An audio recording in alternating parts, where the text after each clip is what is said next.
Got another very talented young comic who's making his premiere in New York City tonight. Everyone, please welcome Diego Panesso to the stage. Everybody, give it up for Diego Panesso.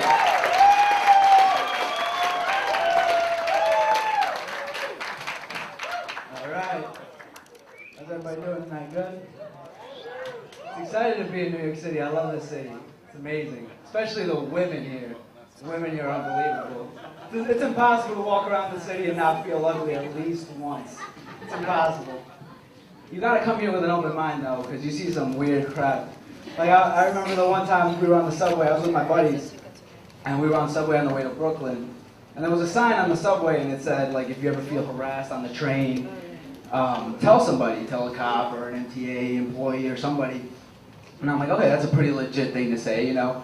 But then it said, just because it's crowded isn't an excuse. And I'm like, what kind of creep is using that as an excuse, you know what I mean? There's really a guy on the train like, it's like, excuse me, sir. Oh, baby, it's crowded. Like, if that was a legit excuse, there'd be no women on the train ever. It'd just be a bunch of horny men standing around like, is that one? No, it's just an emo kid wearing girl pants. But yeah, I haven't been doing stand-up that long, actually. I've only been doing it like a year. I'm actually pretty young. I'm only 20. I'm only 20 years old, yeah. Wait. There's advantages and then there's disadvantages of being that young. Like, I could still dream, you know, and it wouldn't be considered a midlife crisis. Like, oh, come on. But then there's disadvantages. Mostly, like, I'm always broke. I have no money, like, none.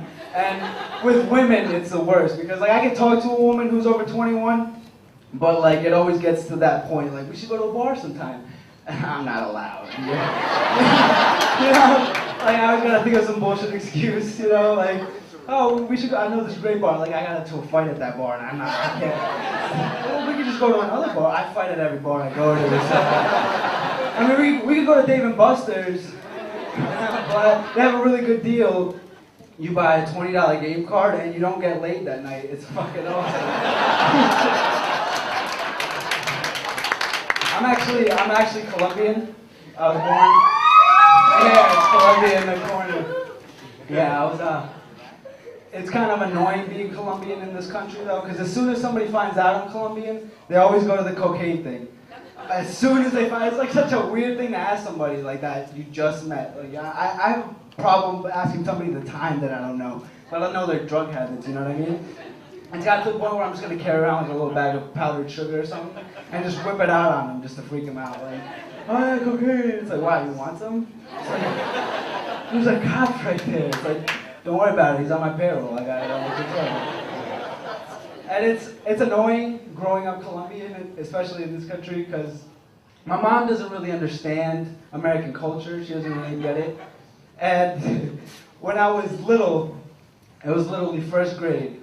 She thought it would be cute if she dressed me in like spandex biker shorts and sent me off to school. And like kids are cruel. Like there's no way that the little foreign kid in spandex shorts isn't gonna get made fun of. You know what I mean? And like you have no idea how hard it is to defend your sexuality when you don't speak English. You actually sound gayer, to be honest. It's like, yo no soy gay. It's like whatever you say, Carlos.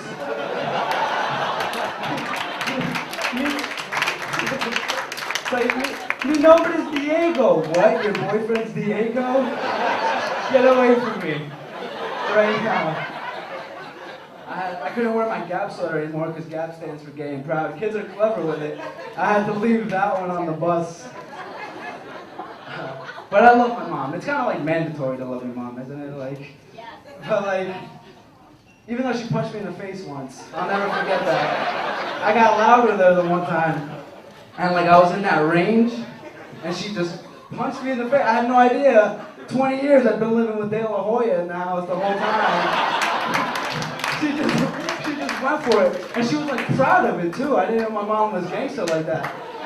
Like I was in my room all upset with a black eye. My sister comes home from school. She's just like, I punched Diego in the face today. She was all excited about it. Yeah, I actually work in a resort now. I live in PA. which is like the worst place in the world. And I work in this resort, and it just smells. It's like a water park. I'm a lifeguard there, and it just reeks of piss. And it's just like tourist piss, which is worse. And like, it's like annoying, but then like there's beacons of light every now and then. Like, I remember the one time I was working the slides, and I sent this one Asian guy down, and there's nothing wrong with Asian guys going down the slide, but like right before he went down, he just looks at me and he goes, "Super Sonic!" And it's like, what does he think is gonna happen in there? You know what I mean? I've been down the slide. There's no gold coins. There's no lizard down there that you have to kill to save your princess. You know what I mean? And then there was this one lady. She had 3 teeth. 3. Boom. 1, 2, 3. Like a fucking jack-o'-lantern. I swear to God. And they were pearly white. Like, she lost 29 teeth before she realized, like, maybe I should start brushing these things. She didn't have to floss anymore. She could just, like, move shit with her finger. Alright, guys, that's my time. You guys have been great.